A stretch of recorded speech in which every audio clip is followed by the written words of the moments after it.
Hey, so today we're talking about recipe versus ingredients, coming to America too, and what's up with the emotional disconnect between us men?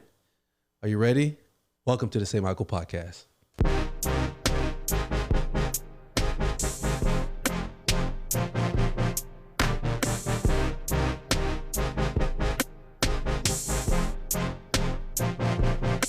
Yeah. What up? What's going down? Welcome to the Saymichael podcast, one man's attempt at business, family, and comedy. You already know who your boy is. Your host, Michael Aigbedion. And look, before we continue, we must introduce super producer, Saymichael. What's good? Yo, what's good? How you feeling, bro? Feeling good, bro. Feeling good. Man, we at the 62nd episode. Like, we making strides. And yeah, we got some things to talk about. Tell me, how are you feeling, bro? I'm feeling good. I'm feeling great. You know, the vibes are good. You know, I'm checking my energy, bro. You know what I'm saying? Checking your energy. What does that mean? I'm trying to spread it all around, bro. Everything possible, bro. I feel that. You know, I was in this business discussion 2 days ago, and somebody said something interesting to me, and I want to know what your take is. I know you don't do business, but I would love your take. And they said, in business, when you're trying to get help, you're either going to get the recipe or you're going to get the ingredients. But if you want to get both, you're going to have to pay for it. What do you think about that? And it could even mean to life. It might not even be just business, but do you feel like it's either you get the recipe or you're going to get the ingredients for free, you know, from people trying to help you, but you're not going to be able to get both unless you really pay? Hey, man, it's an old saying that's been going on for years, man. The game is sold, not told. The game is sold, not told. That's some game right there. Game. But you know, I really think it means. What do you mean? I think a lot to do with, all right, you could just give someone the recipe, right? Like, here you go. You know, figure it out, you know, the rest. You could give someone to the ingredients, like, here, that's all you need. But to get both, it's going to take time. You see what I'm saying? For it to come out the way, that's why you have to really pay. And by pay, you're going to either have to pay financially or pay with time. And most people don't have that, you know? So I really do think that there is something to it, that you're going to either get the recipe or the ingredients, but you're not going to get both unless you pay for it, because you're going to have to pay, like, to really like dive deep and understand what it is that you're trying to like achieve and learn, especially in business. But I kind of attribute it to life, because I feel like life and business are somewhat the same when it comes to how you run it. You know, some people run their business really well, you know, and some people run their lives really well. Some people run their business very poorly and their lives very poorly, you know? And I feel like a lot of that is just like knowing what's the best things for yourself, how to benefit yourself best. But, you know, so do you give that a thumbs up or thumbs down on the whole recipe ingredients thing? I'll give it a thumbs up. Thumbs up. It's a food for thought. I wanna. Since you're talking about thumbs up, thumbs down, have you seen Coming to America? Yes, I have. I have. Okay. Hold on. No spoilers on it, because I haven't seen it yet. Okay. So I'm gonna give you what I give you a little time, bro. Hey, listen. If you haven't watched it by next week, it's on, bro. Yeah. Okay. Tell me what your overall opinion is, without any type of spoilers. I think it was a good movie. I've seen the direction they were going into that movie, so I wasn't gonna put too much expectation like the first one. It has funny moments, you know, but it's good. It was a good movie. Yeah, I'm hearing, again, me, fresh eyes, haven't watched it yet. I'm hearing like mixed reviews, more bad than good, and it almost makes you feel like, you know, like it's a cash grab almost, you know, because Amazon did it. I don't know if Amazon's trying to win awards here, but, you know, the fact that they did this and, you know, the reviews weren't as stellar as the first, but it's almost like that kind of is going to happen regardless, right? Like the second version of the first, especially with the first is good, it's never going to be as good as the first, right? Yeah. And the only exception to that is probably Rush Hour 1 and 2, because people would say the second one was better than the first one. Oh, okay. Probably Beverly Hills Cops. Beverly Hills Cops. Yeah, okay. You named some classics. Okay. Yeah, bro. What else is out there? That's pretty much off the top of my dome. People sleep on Beverly Hills Cops, though. The first two movies were good. The third one was kind of Cash grab. It's cash grab, bro. Yeah, because people say like, this is just my words. Like, it's basically what I'm hearing is that coming to America too is like edible, right, but not delicious. And would you agree with that or no? Yeah, I definitely. So it's palatable. You can watch it. You can stomach it, but it's not something that. So some people told me they couldn't even finish it. They had to turn it off. That's the type of movie you would put on the background while you're doing something on the laptop. Oh man, like what? Like hold on, where did they fail? Like what happened? I don't know. I don't see. Here's the thing with me. I knew, because they've been talking about it, like literally, they've been talking about doing this movie for years, talking about doing it too. So for me, like I knew, like throughout the last year or so, I'm watching the previews, all that kind of stuff. I kind of knew, like, yeah, this is not going to be as good as the first one, but let's try it out. Let's see where this goes. So. Yeah, I know some people who are so dedicated to movies that they don't even watch the trailers. Yeah. I'm not like that. I can actually watch a movie. Someone could tell me there is no spoilers for me. I'm just looking out for y'all because at the end of the day, someone could tell me about an entire movie. Doesn't ruin the experience of me watching it. Even if they told me the ending, I'm like, I don't care.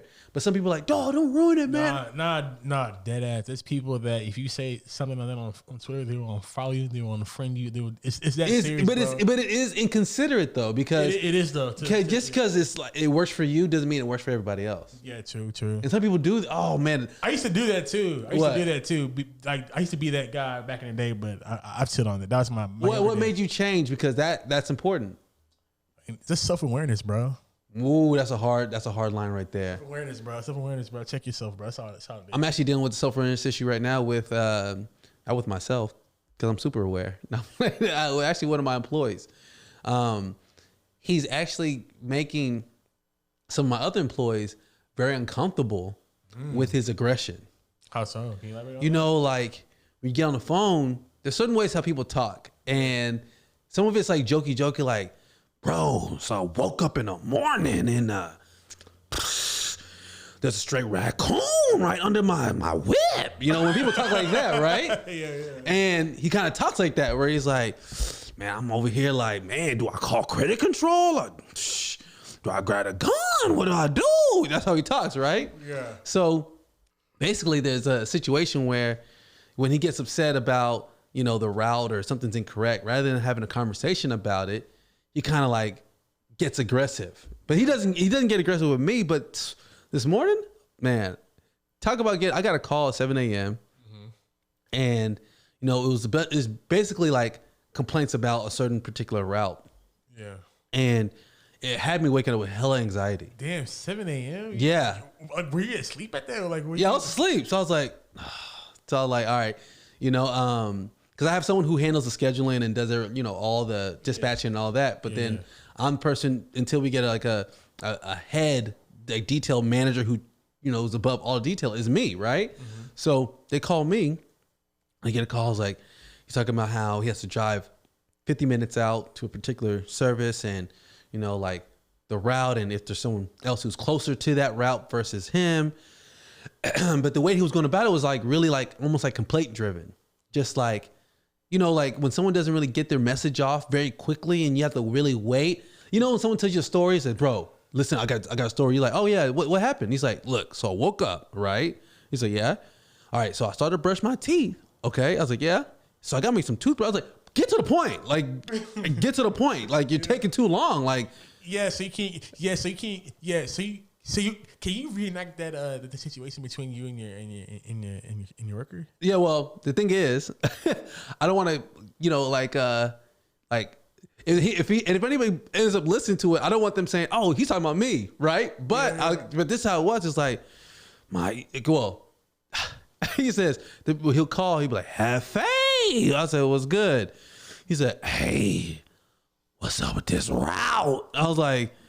And that already has me like anxious. You know what I mean? Yeah. I was like, what you talking about? He's like, what I'm saying? Like, it's I'm going super far out there. I'm talking about like, is there someone close? I'm like, look, I don't know if we can make changes like that this early. Like, he's like, no. I'm just wondering because, we got this person I know who's at this area and he's trying to like negotiate. And I'm like just waking up, so already after we got the phone, took about like 5 to 10 minutes, and then we got off, and then I felt like super anxious, like, man, this threw off my morning, right? Yeah. And then Kind of set the mood, huh? yeah, I got another call about kind of the same thing, but not. He wasn't aggressive towards me, but yet, it's a man on. When a man's talking with another man, it kind of gets like that where you don't really see like aggression like that. But when men are talking to other women, then it gets to a point to where you got to be very mindful and be very self-aware. Self-aware. Yeah, you have to be self-aware how you talk, because some people don't know. Some people aren't aware of how they come off, right? And then it begs the question, like, do you change? Do you adjust, right, for the comfort of others, or do you just do what's comfortable to yourself? What are your thoughts on that? I think you adapt to the situation, and you have the mindful ability to have a common courtesy, human decency to respect others. Yeah, but to me, it's almost where it boils down to, to do better. Are you willing to change? You know what I mean? Like, some people said no, because this is who I am. Who are you really? You know what I mean? Because like that, and that's where it is. So I have to have a certain discussion, because I usually like let the first time, it's not a big deal, but when it starts to become a thing where it's like consistent, where I get the consistent messages from people, they call it triangulation. You ever heard of that? Triangulation? Yeah, where if two people say things, two people who don't know each other say the same thing, it must be true. You see what I'm saying? So you have to pay attention to like triangulation. Like, so if someone's saying, oh, your podcast isn't loud enough, and I'm like, I think it's perfect, and then someone else says, I think it's not loud enough, then there might be something true to that. You know what I mean? So because I had the same experience as this other person, I'm like, all right, maybe I need to have this discussion so it doesn't become an issue going forward, because we're gonna have to adjust in order to do better, But then, when we talk about, self-awareness and all that, there's another thing when it comes to, men in general, right? Yes, sir. It's like, this has been like a common theme that I've been seeing lately. It's kind of like, what's going on with men not being able to connect with their other male friends and not having anybody connect to? I'm not sure if this has been a common theme around you that you've been seeing it, but do you see that this has been an issue with men being able to connect emotionally with other men, or what? Or even their male friends?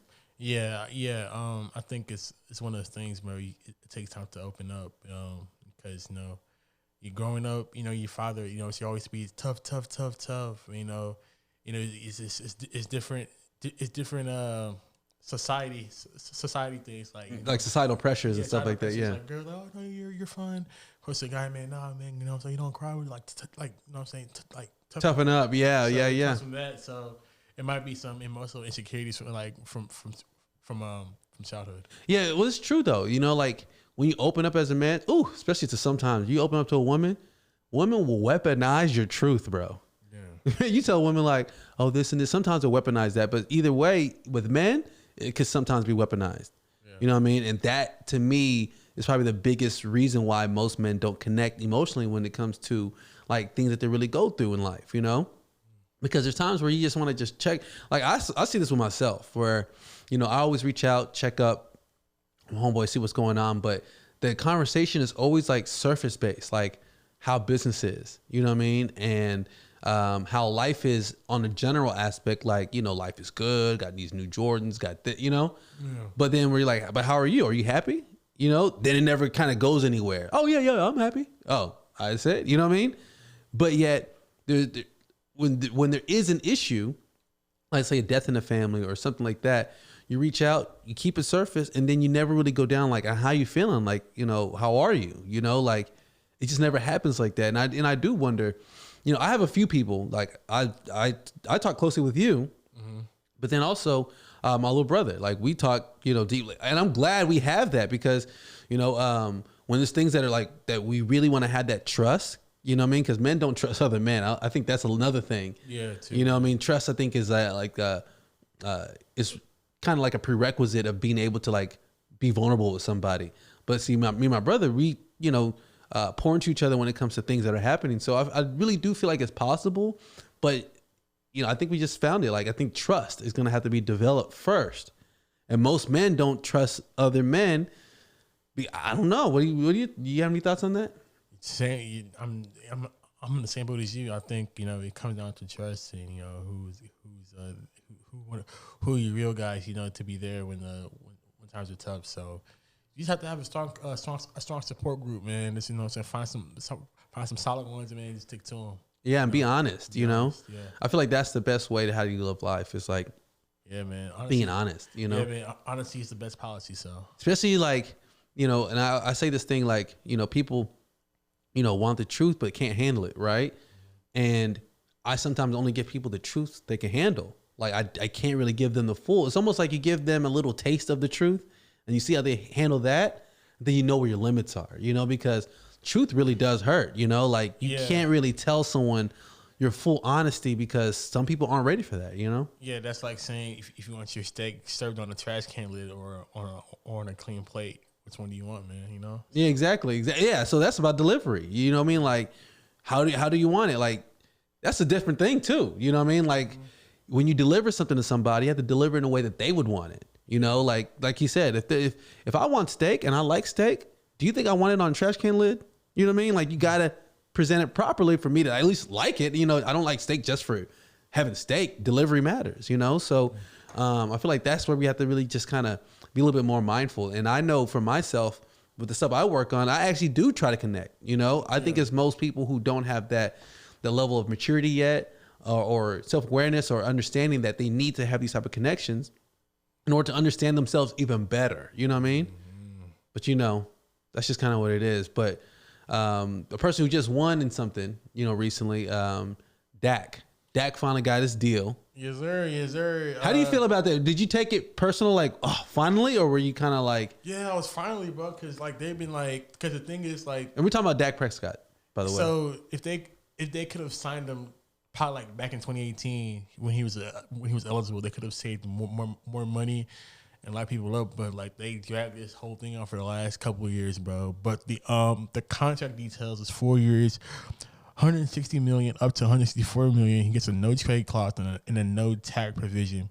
The guarantee is $126 million. Ooh, that's a good guarantee though. Then the fun fact is too, that $126 million that he made, that's how much Tony Romo made in his whole football career. What? Get out of here. No cap. But times are changing though. But look at it now. Tony Romo is probably the highest paid commentator right now. Yeah, I know. So I mean, he's set for life. Yeah, so he's good. And he could commentate though. Remember how good bro, he knows everything, bro. Yeah. Like, how do you know that, bro? It's like you. Yeah. Like, how do you know that, bro? You know what's funny? Have you seen Romo play golf? Yeah, I have. Yeah. How's he so good?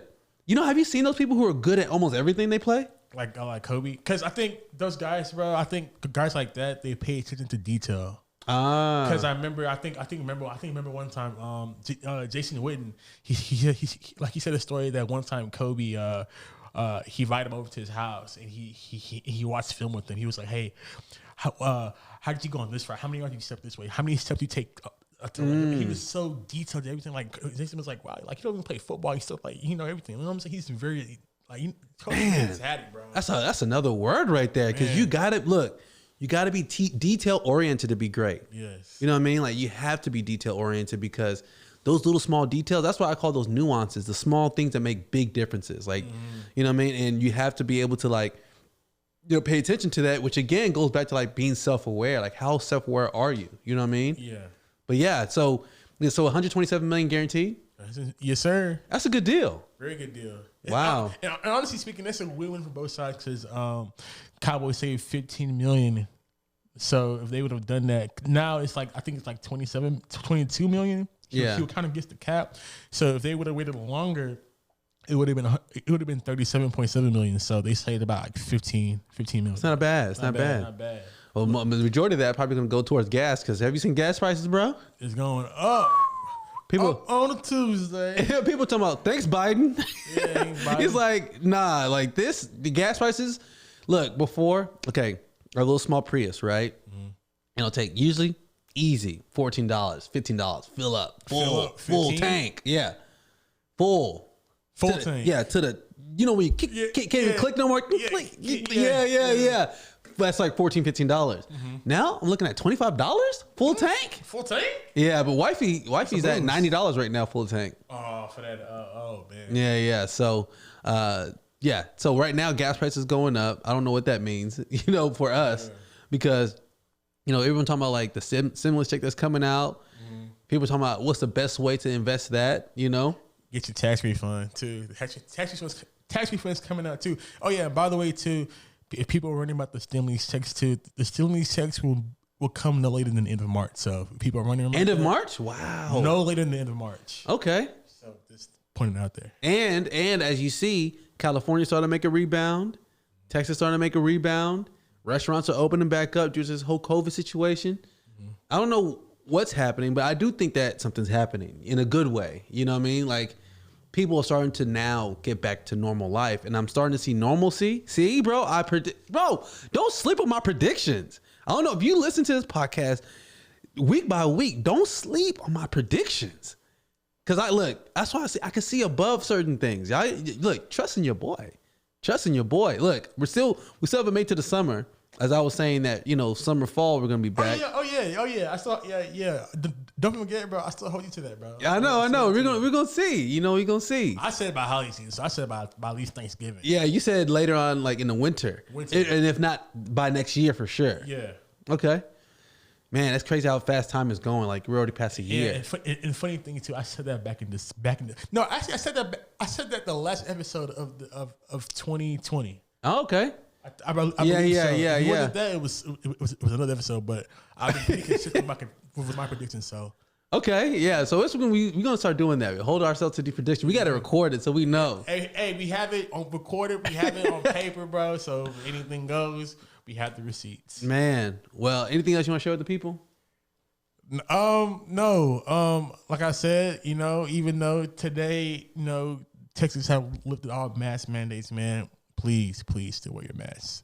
Yeah. Wear your mask. Yeah. Because at the end of the day, your politicians, bro, are not doctors, bro. They don't know shit. So yeah, there's a lot of things that we just need to look, be mindful the next few months, because this is going to be the most telling of, are we really out of this? Because if another surge happened, look, the lockdown was pretty crazy. Like I talked to somebody recently where they said, he's a lawyer who does, stand-up comedy too.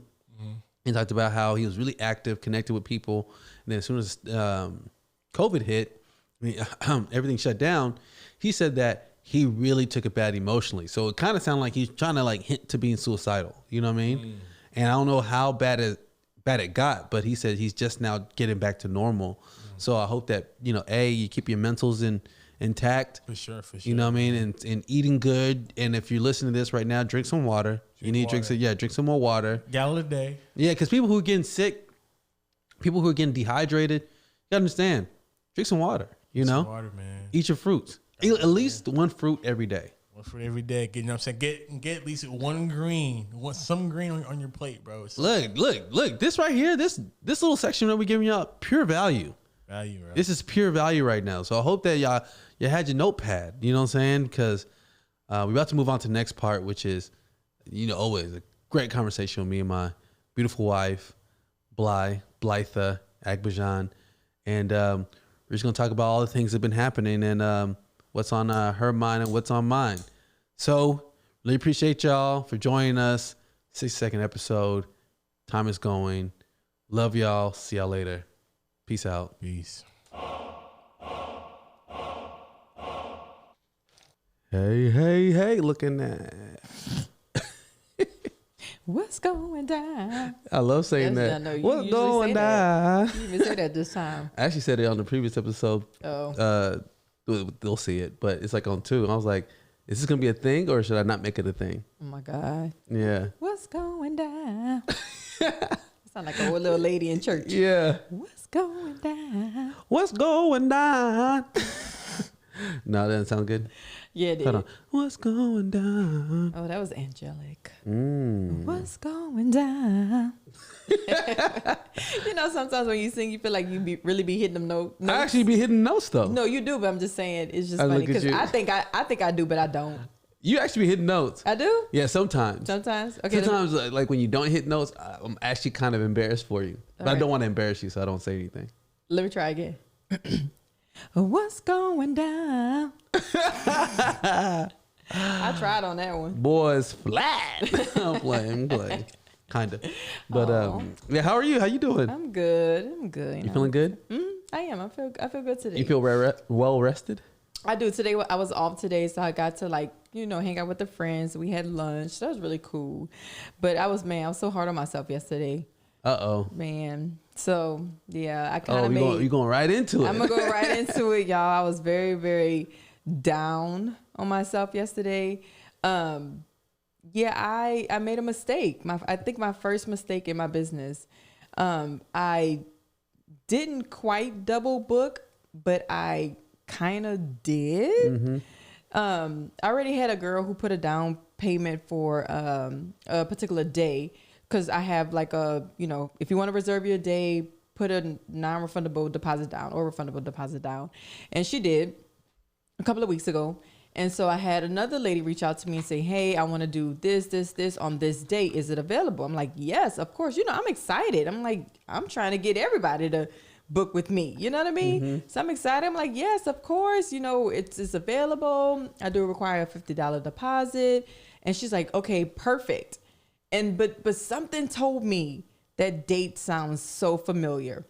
And I happened to look back. So something inside was something ain't not correct about it. Something wasn't correct about it. The date just sounded too familiar to me. So I went back and I checked my calendar, because I bought myself a planner to be organized, to write everything down.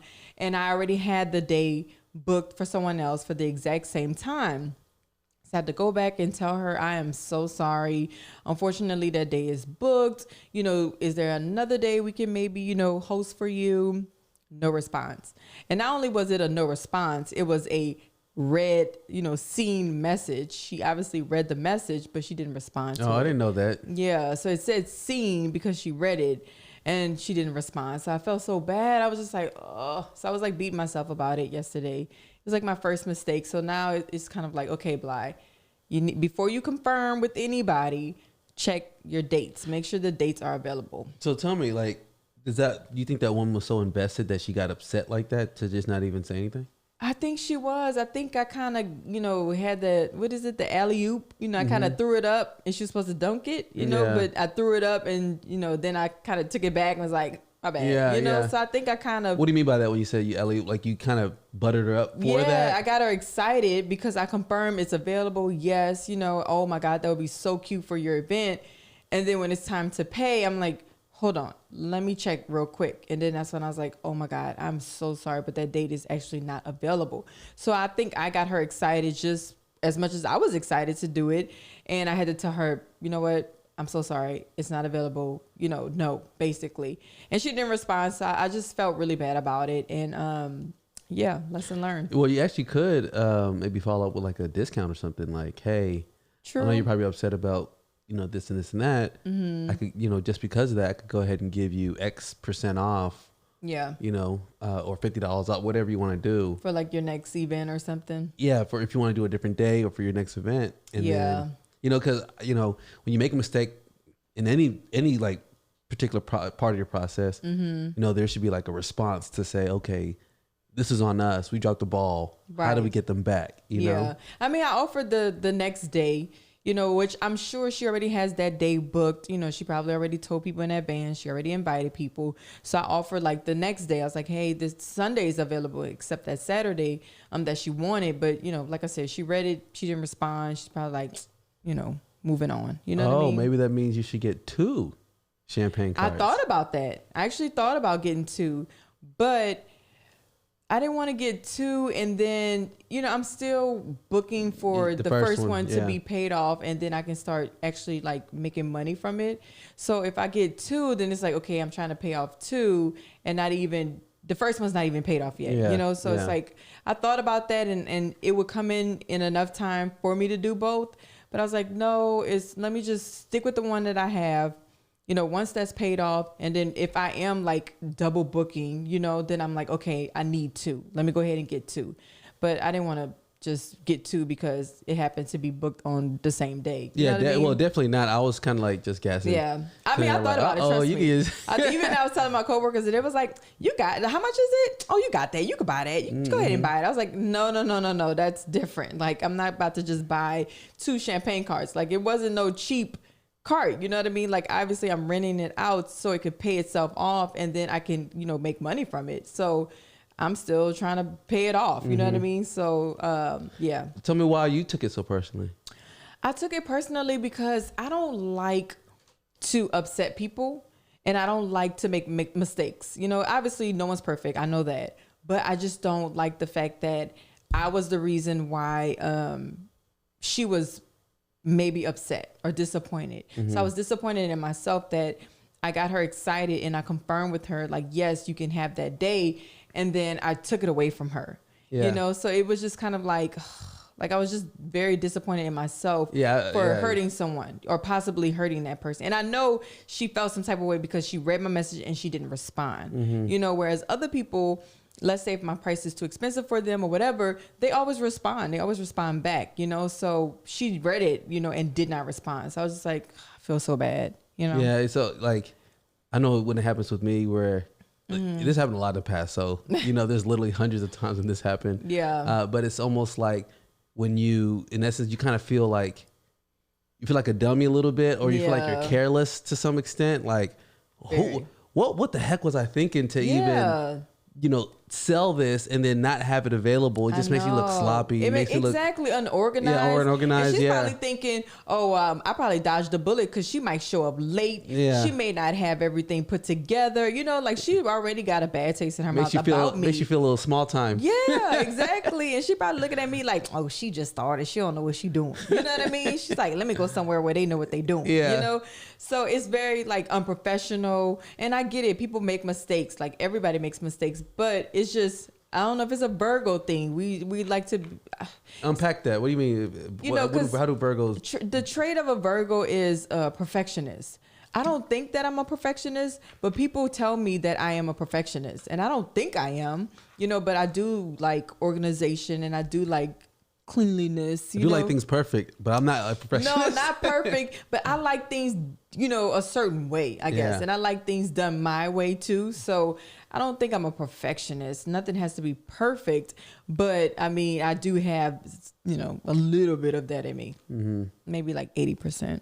I don't think you're a full perfectionist. I don't think so either, right? I don't think so. Yeah. I feel like I am. Like you could do something and you could say, oh, it's good enough, and you'll be good with it. Yeah, exactly. Very true. Whereas me, it's never like good enough until it's finished or until it's all the way good. Yeah. Yeah, I feel like you're more of a perfectionist than I am. So when like my coworkers tell me that, I'm like, I am not a perfectionist, because I know that you're more of a perfectionist than I am. And I know other people who are like OCD perfectionists. And I'm like, I'm nowhere near that. I'm a little bit more nonchalant than anything. I'm just kind of like, okay, we can move on, I'll buy something. If there's like a little scratch on it, I'll return it. And see me, I'm like, I don't really care. It's not a big deal. I'll buy a display. I don't really care. Yeah, if there's like a can and has a little dent in it, I'm like, I'm not buying that. Like I want it like perfect. Yeah, like even yesterday when I went grocery shop, I grabbed something.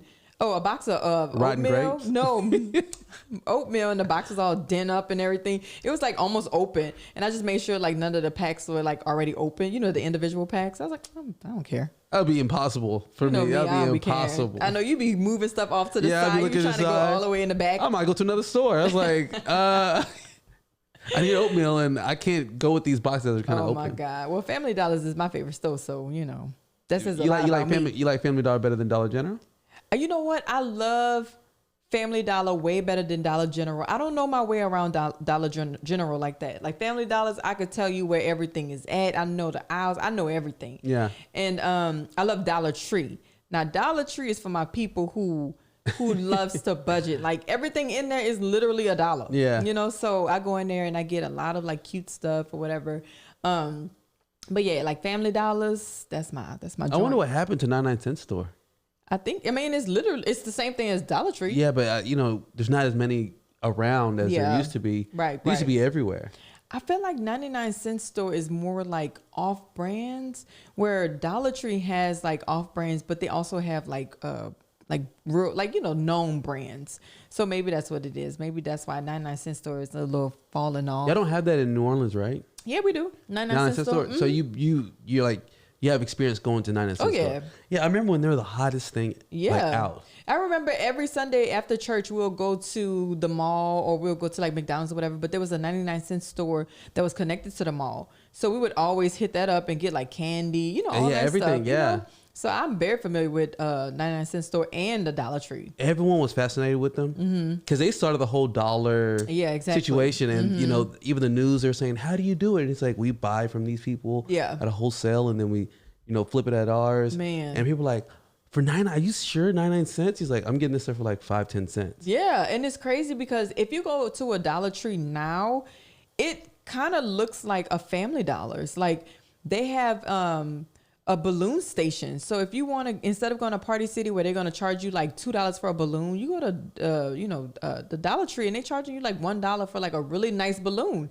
And even for Valentine's Day, I went in there to get like some fake flowers. I don't know. I went in there for something. And there's like guys coming out with like huge bouquets of like balloons. And you know, they only paid like $20 for like 20 balloons, but it's like a lot. Which company bought Family Dollar though? I think it was Dollar Tree? I think Dollar General. Dollar General. I think but you're Dollar talking about General. Dollar Tree. I'm talking about, where everything is a dollar. Oh, okay. Yeah, okay. Dollar Tree.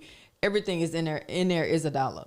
So, oh. I mean, they may have stuff in there that's a little bit more, but I think everything in there is a dollar. Like, even when it comes to, you know, when the boys have, like, Valentine's Day parties at school or any type of little event, I go in there and I get all kind of cute stuff, like pencils and notebooks and, you know, gift bags, all that stuff. I mean, it's a dollar. Yeah, I know. You can't beat lose. That. Heck you no, can't lose. Cannot. So, Are you feeling better from yesterday, or you still got a little piece reserved? I still got a little piece in there. For real? Yeah, I feel much better. I mean, yesterday, you know, even you were like, "Why are you sulking?" And I'm just like, "I feel so bad." And we're still talking about this particular incident. We're talking, yeah, about me disappointing the lady, you know. But today I feel, I keep hitting the mic. But today I do feel a little bit better. But it's still kind of like is on my heart, you know, because obviously, well, not obviously, but we communicated through Instagram. So of course, when I go and check my messages, it's there and it says, "Oh, she was active 2 hours ago," you know. So it's like, you know, and obviously she read the message, so it's just like, ugh,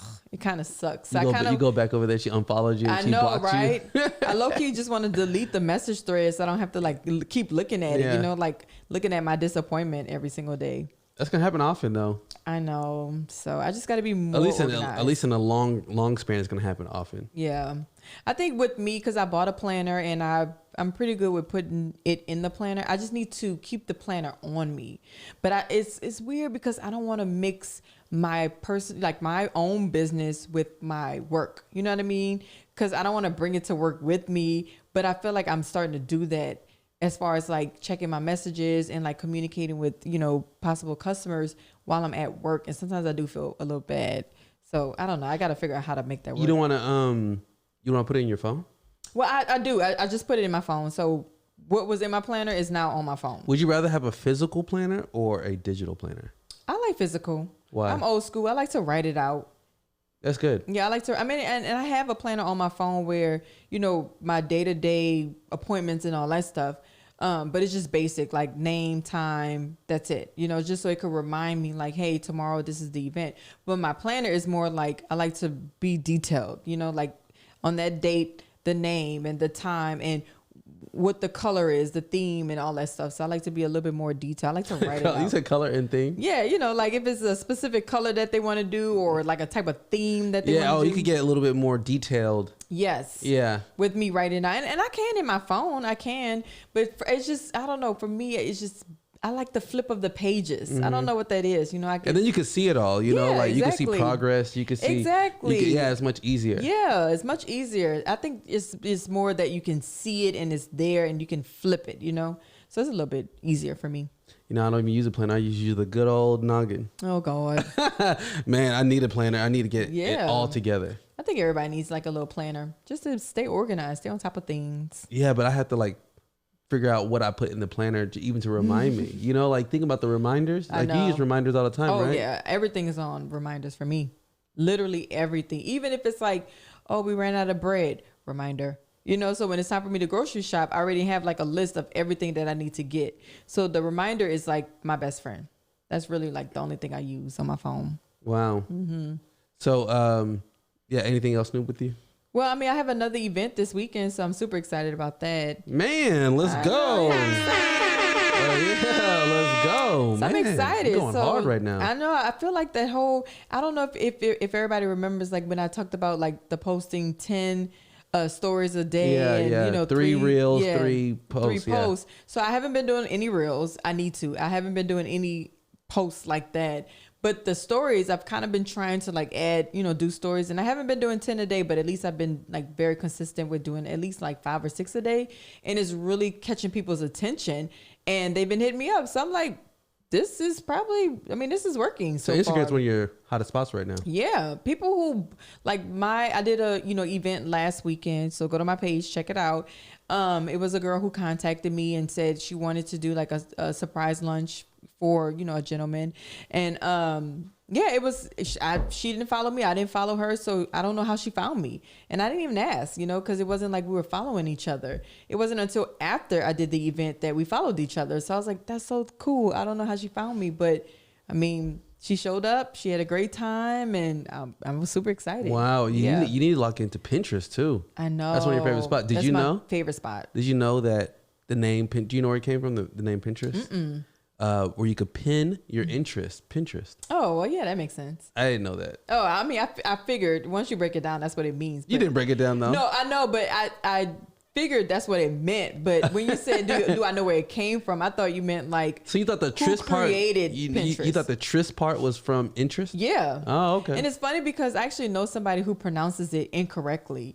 I think they pronounce it pin interest. Oh, wow. Yeah, so that actually makes sense, but that's not how you pronounce it. Yeah. So you got to tap in on that though.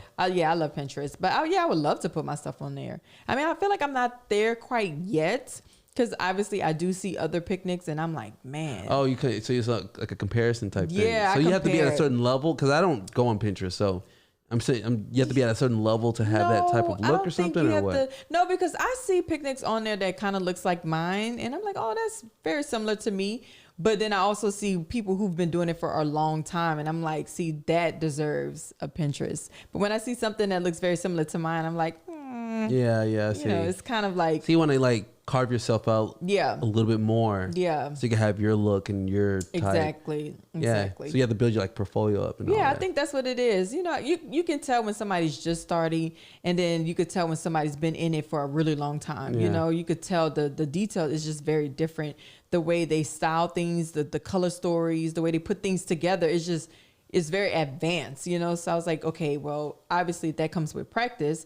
So I don't compare it like, oh my God, I'm never going to get that good. Like, I know I'm going to get that good. It's just that I have to keep practicing. Yeah, keep practicing, be patient. Yeah, be patient. Like, I'm not in any rush. Yeah, but people are really like turning up when it comes to like, when you talk about like the 3 reels. Yeah. The 3 posts, the 10 stories, even on the Pinterest posting, doing it in a way, having the edits, like full out factory. Yeah, I you know know. what I mean? And I just wonder like what toll that takes, like in their personal time, or or how much it costs. Like in time or money, what it's gonna cost. I don't know. I feel like it takes a lot out of your day. Like if I could barely do, like I said, 5 or 6 a day. That's probably the most I could do, and that's just on my stories.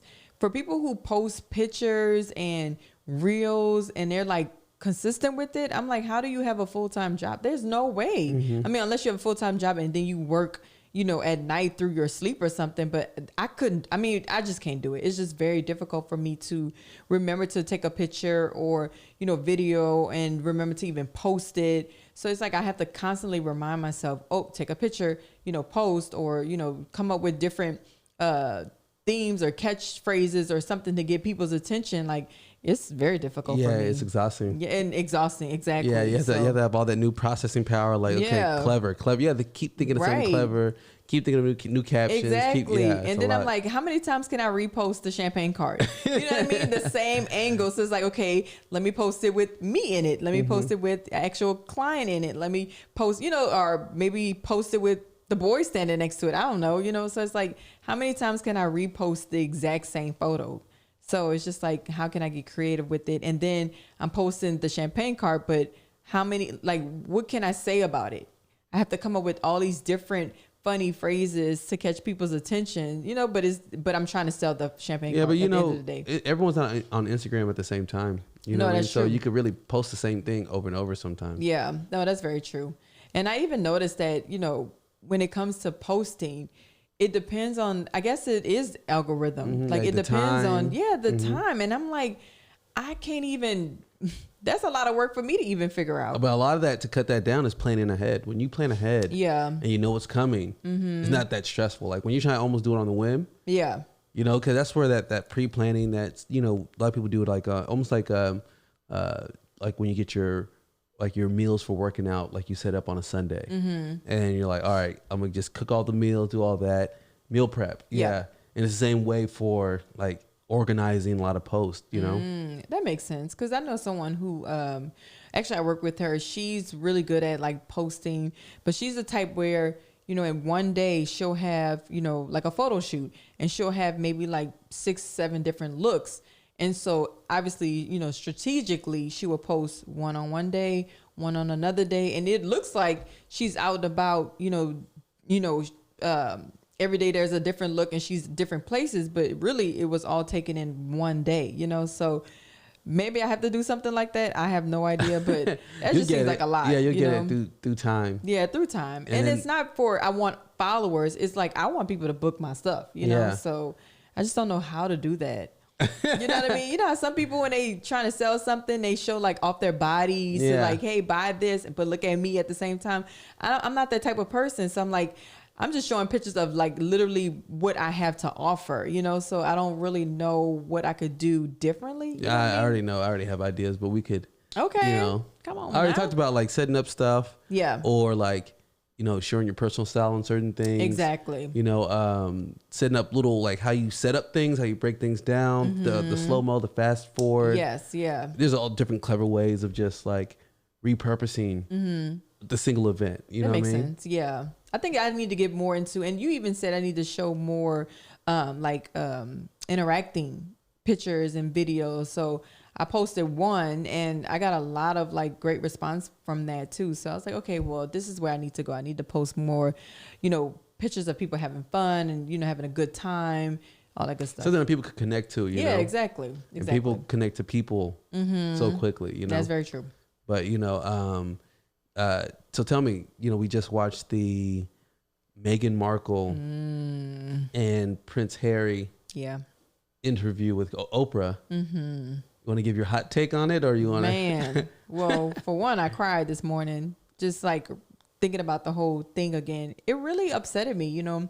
I feel like, you know, watching it last night, it sucks because, you know, she was judged off bat just based off the color of her skin, you know, and like some of the conversations that they had in the royal palace or whatever you want to call it about how dark her baby might be. It's just really like disappointing to hear. But then at the same time, it's like, I mean, what did you kind of expect? I was about to say that. I was like, how I wouldn't expect differently. Yeah, I wouldn't expect differently. Even if you go to their house and they welcome you with open arms, I mean, you got to have some type of like insecurity. Like, are they talking about me behind my back? You know what I mean? Yeah, I don't know. Like, I just feel like it wasn't that shocking that she was treated that way, but it just sucks that she was treated that way, you know? Yeah. And then also, like, for me, you know, it doesn't matter what shade black you are. At the end of the day, you know, you're black. You know how you hear, you know, a lot of dark skinned people say, oh, well, you're light skinned, you're treated better. It's like, to a white person, you're still black. Yeah. You know what I mean? Whether you're light skinned or dark skinned, you're still black. But there is an exception for those who have lighter skin. Right. The closer you are to white. True. Yeah, you know what I mean? Exactly. You do get special treatment. You do. But in her case, there was no special treatment. She was treated as a black woman, and she was, you know, villainized, you know, and they made her seem like she was just like this angry black woman that came into the royal palace, put her foot down and was like, no, we're not doing this and this and this. And he's coming with me. And we just, you know what I mean? Yeah, the sabotage. Yeah. And it just sucks. And, you know, they made her look like such a villain, and people just hated her because of what the tabloid said, which, you know, she said that none of it was even true.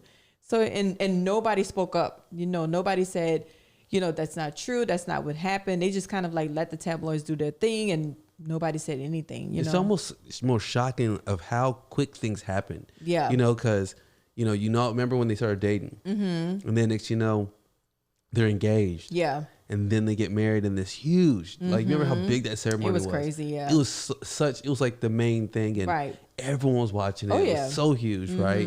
And then even the bigger part that kind of stood out, because, her mother's dark. Yeah. So it was just different seeing like a dark-skinned woman amongst just a sea of white people. Exactly. Of old school, you know what I mean? And so I already started to see the contrast, right? And then they got married. And then literally it was almost like nonstop her for like 6 months. Yeah. And then it got even worse when like she's like a diva. Right. You know, like that's how they painted. Like she's a super diva. She's going in trying to like regulate, tell them what to do. Right. Like y'all ain't gonna change me. You know what I mean? Like I'm gonna stay true to who I am. Right. Trying to, like Americanize like British ways. And so a lot of it became almost believable. You know what I mean? It's like I could see myself going to Great Britain and being like, I'm gonna stay true to myself. They ain't gonna change me. I don't care if they're royalty or not. And so it sounds like something you could believe. Right. And then when she gave her side of the story, and it's kind of sad because we're not gonna get the other half. Right. No, we won't. Because even the royal family, they said something today. Yeah, I know. Queen Elizabeth, I believe, released a statement today saying we're basically just saddened. Saddened, and we're gonna handle this in private. So basically, they won't say anything. Yeah, nothing's really gonna happen. No. Yeah, and they're saying they're surprised to hear. What I mean? Like it was a little bit, I think, shocking or something said like that to to hear what they were going through with racism. Man, how was that shocking? And it was so. I mean, it was like because the tabloids painted her out to be this villain. People in England, they're in England, right? Yeah. They were basically so vocal about hating her skin tone or hating her because she's black. So how was that shocking to them that that racism was going on or people were being racist? It was like, no, that was posted. Well, I think most white people, at least all the ones I encounter, they think racism is like a myth. That's so weird. Yeah, they think that it's like really, and think about it when they talk about it like that, it's almost like they're being racist. You know what I mean? Because it's almost like they look at it like people aren't racist like that. Yeah. And they think it's like victimhood for being black, and you're saying, oh, you think everything's racist. Like, no, some things are actually racist. Exactly. And you're like, you don't even understand your own bias, Even, Prince Harry was talking about that, how he's now like coming out of that bubble, like living and growing up in a bubble.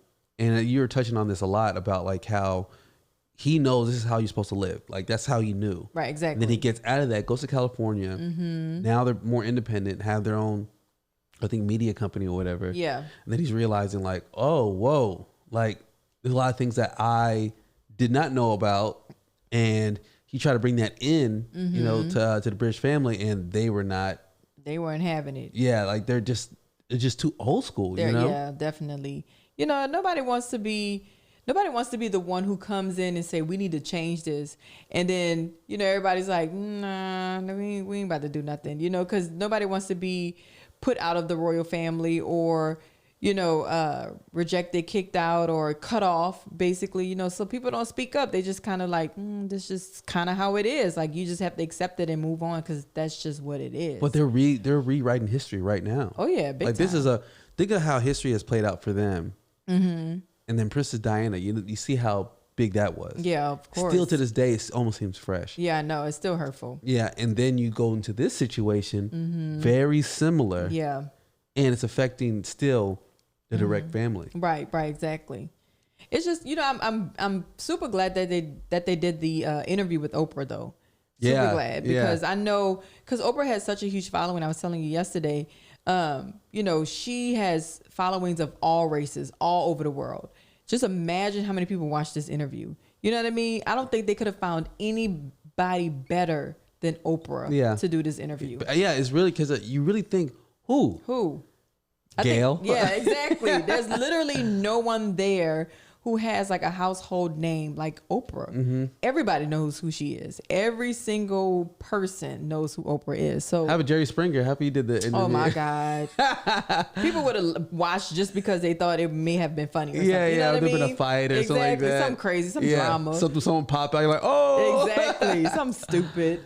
But yeah, I'm glad she did it. I'm so glad she did it. And you know, the one thing that stood out to me, remember I told you when she said, were you silent or were you silenced? When she said that, oh, my eyes I know, got you're like, big. you said, go Oprah. Come on, Oprah. You better ask them questions because we want to know. Yeah. You know, she kept going back. If they didn't answer her question the way she wanted them to answer it, she's like, okay, well, let's go back because I asked you, but you didn't really answer it. So tell me again. You know, like she was really trying to get in. Even up front, she was like, all right, this is, you you didn't get any prior questions. You know, you ain't even getting paid for this. You're not getting paid. It's nothing like that. So we're clear like that, right? And she's like, yeah. I was like, oh, this is about to be good. To get juicy. Yeah, and then the stuff that she talked about, I was like, I whoa. know. See, look, now me personally, look, I'm not royalty, but Are you sure? Yeah, but if I was in that position of speaking out on my own family, Yeah. I would have felt that, something would have happened to me. Oh yeah. For the things I'm saying, Definitely. Yeah. and I would have been like, I can't even say that. I would have been like, that's how I would have been. I'm like, they would ask me a question. So did you make her cry? I'm like, I can't speak on it. I'm so sorry, Man. But she was just like, no, this was what happened and blah, blah, this. And even like Harry, like he was like, you could tell he was even nervous. Exactly. Saying certain things like, there's just certain things that like the tabloids, they have like the us on lock, actually, like. I think they have to be really careful what they say, even though they're not part of that royal family or whatever anymore, they still have to be careful because, their main thing they kept saying over and over was security. They have to pay for their own security. They just want to feel safe, So it's like when you speak out on a family, like, I don't know, like now I'm sure you're getting even more death threats. You know what I mean? Like they said, they kept getting death threats. So I know after this interview, it's probably a lot worse, so they really got to amp up their security. But I think this is her moment, Meghan's moment to finally speak her truth. Now that they're not in that world anymore, she's like, okay, finally I can speak my truth. And I think that's why she said, actually, I didn't make Kate cry. She made me cry. Finally she can defend herself, because when she was, within the family, she couldn't say anything and nobody would speak up for her. And it was just kind of like, it is what it is, just leave it alone. So now she's like, finally, I can speak my truth, at least say that. But all other stuff, I ain't gonna really say nothing. Man, I can relate a little bit. Look, I'm not UK royalty, but I'm ASON royalty. If you don't know, come on now. Our tribe is ASON, right? But see, my mom from Benin, my grandmother, Princess. Okay. So the bloodline, look, I'll break it down to y'all because there's a lot that we can relate to when it comes to, Meghan Markle and things that are happening. But hey, that's a whole nother, that's a whole nother podcast. Yeah, because conversations did come up. Is she white? Yeah. I know. People some ask. of your family members thought I was white. I was like, no. Yeah, I know. I'll say, has anyone ever accused you of being white? You're like, no, they know I'm black. No, exactly. I was like, I'm the blackest white girl or is it there we go. So no one's ever been like, for a quick second, thought you're white ever? No, never. Why? Like, what? So it's just never happened to me before. I mean, I feel like I'm obviously black. I know, but it was weird that someone said that because that was the first time I was like, what? I was like, no, I'm black. Yeah, my mom was like, some people ask me if you're if Bly was a white woman. I was like, white woman? What? For real? But I do think about that sometimes though, because people think that like, I don't know if this is what people think, but I know it's been said as far as like you being light skinned and saying, oh, like me choosing you because you're light skinned. Yeah. Like as if that's like a preference and that's the only place that I would, what I mean? Like it's almost like a cheat code right. for like a black man to get a light skinned woman, but really it's like him wanting a white girl. Right, exactly. You feel like that's the thing? I don't think it's the thing. I think you made it very clear to me back in the day when you said, men or women or men and women just want something different, like something that's opposite of them, which is nothing's wrong with that. If you're a dark skinned man, and you happen to be attracted to something that's different than you, I don't see anything wrong with that, because I'm attracted to you. I like dark skinned men, you know, but you've dated all spectrums. I've seen the girls that you dated, and I've dated all spectrums. But at the end of the day, I'm just more attracted to a dark skinned man. Yeah, it's crazy because when light skinned people are not dating, light skinned people, yeah, or let's say lighter skinned people are dating, they're like brother and sister. It's kind of like, yeah. And I've done that. I've dated one guy that was like light skinned like me, and it was just very weird. Not only was it weird, his nickname was my brother's nickname. I was like, yeah, this ain't gonna work. Yeah. So it's always like that kind of weirdness. Is like, y'all look just look like cousins. Yeah. It's almost like, I could almost say it's almost like all lighter skinned people. Yeah, it's just y'all just somewhat look alike just because you have the same skin tone. Yeah, I agree, and that's why I just couldn't do it. I did it once, and I was like, nah, I can't. Yeah, because some people some people are attracted to like a reflection of themselves. Right. Like my brother, he was determined. He says, I want a dark skinned woman. Yeah. And like that was what he just loved, you know. Right, exactly. And he loved being so much so that he would like make sure to like go outside and play basketball with no shirt just so he could like get darker. Get that tan. Yeah, he just wanted to get darker and darker and darker. I mean, that's me too. I mean, I like a good tan too, you know what I'm saying? But the reason why I'm with you is because you remind me so much of my dad. You know, and my dad, he's not dark skinned, but he's like dark brown, I guess. I don't know what you want to call it. He's brown skin. Brown. But as far as personality, just the good parts of my dad, you remind me so much of him. So that's why obviously we're together, you know. But I've always been attracted to darker men. Can a man describe another man's skin tone as caramel? No. I think that's kind of I think that's a little like, you know, on a girly side. Yeah, you know, girls say stuff like that. He's like, what skin tone am I? What skin tone am I, dog? He's like, you look caramel. You look red ball. Yeah, you definitely mocha. I think that's a girl thing. I think when guys talk about girls, oh, she caramel, yeah, she cute, you know. You know what I mean? Like that. But when you talk about another man, even girls don't say, oh yeah, he like caramel. I think we just say, you know, oh, he's dark skin or light brown or he red or something like that. But things are getting so weird now. Like, you know, as far as like the masculine, feminine line being blurred, right? Because you already know you started to see it happen with like really tight jeans, right? And I could see like, if you look like fast forward like 20 years later, I could see men calling other men like cute and not being it. You know what I mean? Like, you know, women talk about women. Yeah. And it's like, it's literally not a thing when a woman's like, she is beautiful. Right. Or she is so pretty, blah, blah, blah. Yeah. And I think we saw this TikTok video and there was like, remember the situation where she was like, you know, it's like sneaky links or something like that, right? And he's like, are you with a friend? Is he cute? He's like, yeah, he's cute. Oh, remember that? Yeah, that's true. And I was just like, what? Yeah, I think that's a little weird. I mean, I know men say, oh yeah, he's handsome or he's a good looking guy. Yeah. But as far as like, oh yeah, he cute. That's...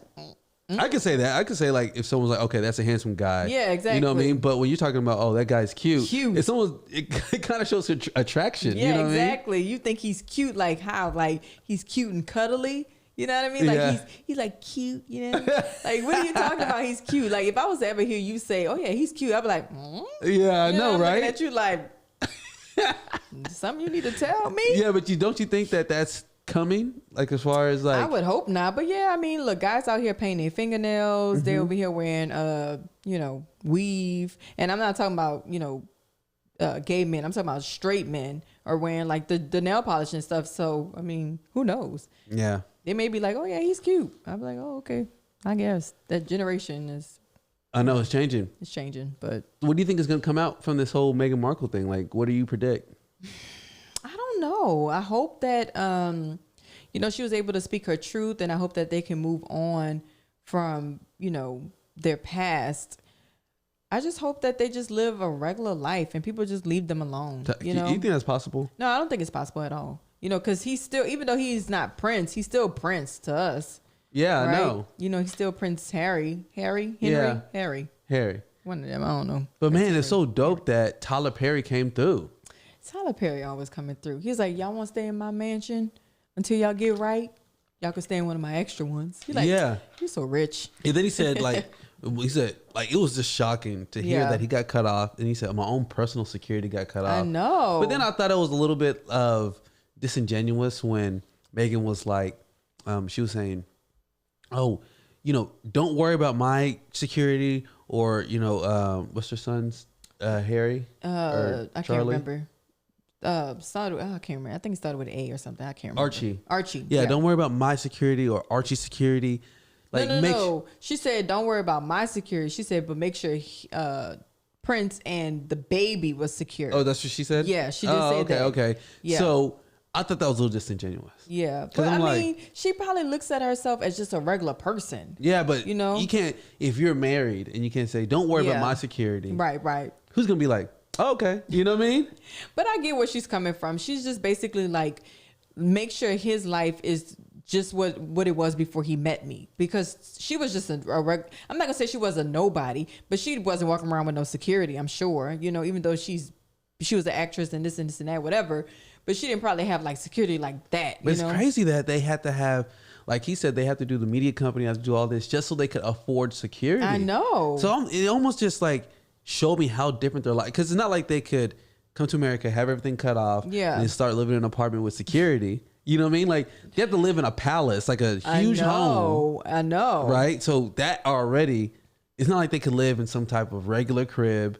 They have to live in a huge home, and they have to have a lot of security. Because I'm thinking, you can live in a nice apartment and just have a bunch of security. Why can't they just live in a small home? Not like a huge home, but why can't they just be in like instead of like $100 million mansion, why can't it just be $4 million?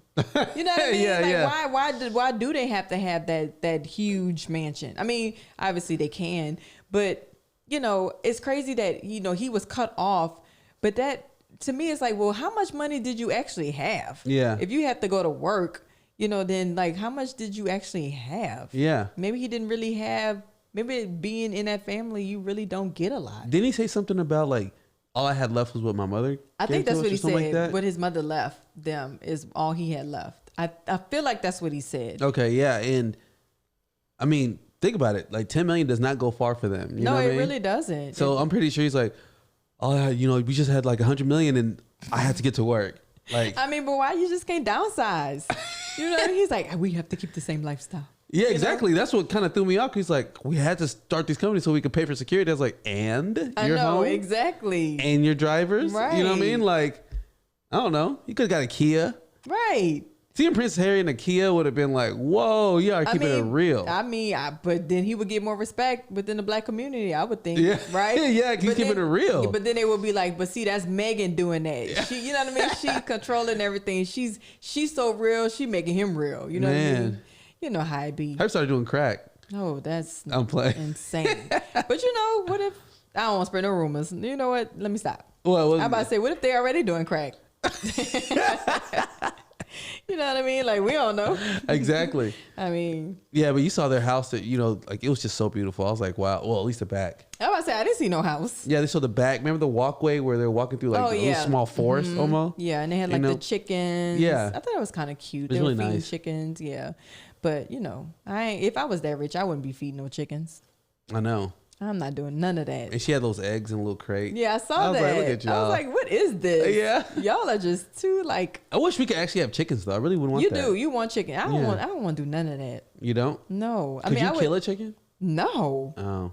No. I could, I would want a garden or like, vegetables or fruit. But as far as like live animals, living animals running around in my backyard, I don't know about that. Yeah, that's why I think they banned that, to say that was how they went from an uncivilized way of living to like civilized, where people had, like mini farms in their backyard. Yeah. And they said you cannot have like farm animals on your property. So like if we wanted a chicken, we couldn't have a chicken, not even as a pet, because that is the line between civilized and uncivilized, as they saw it. You know what? When I was growing up in New Orleans, the house that we grew up in, we shared a fence, the back fence with the house behind us. They used to have chickens just run around in their backyard.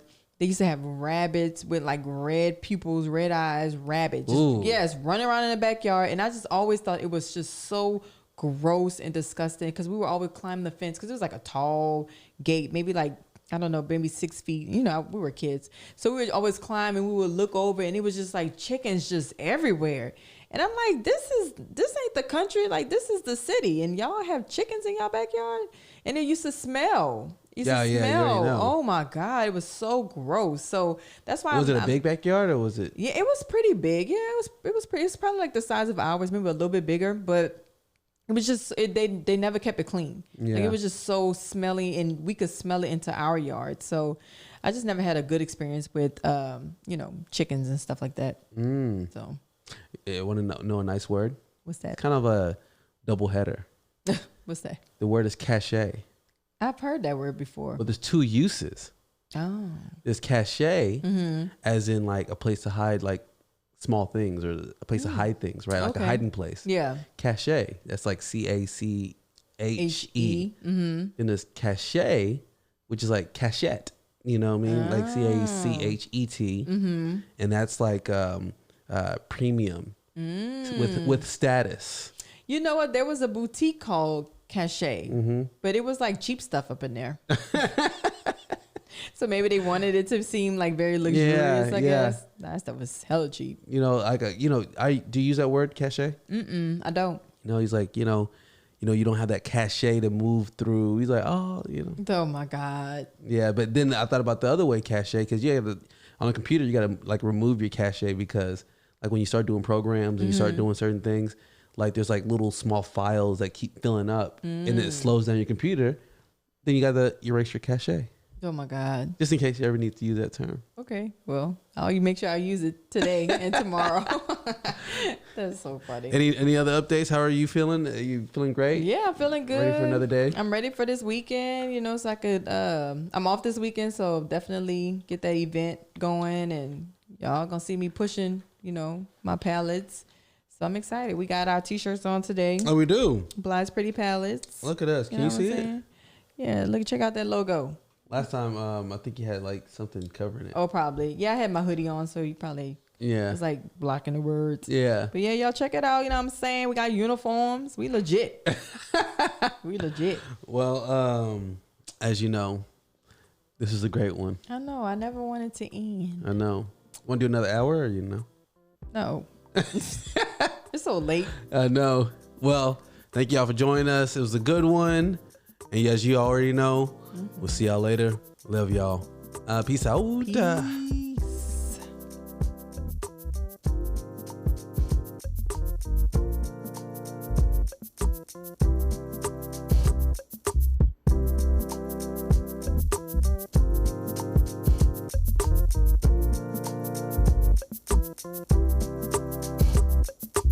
And remember that true freedom is the courage to be disliked.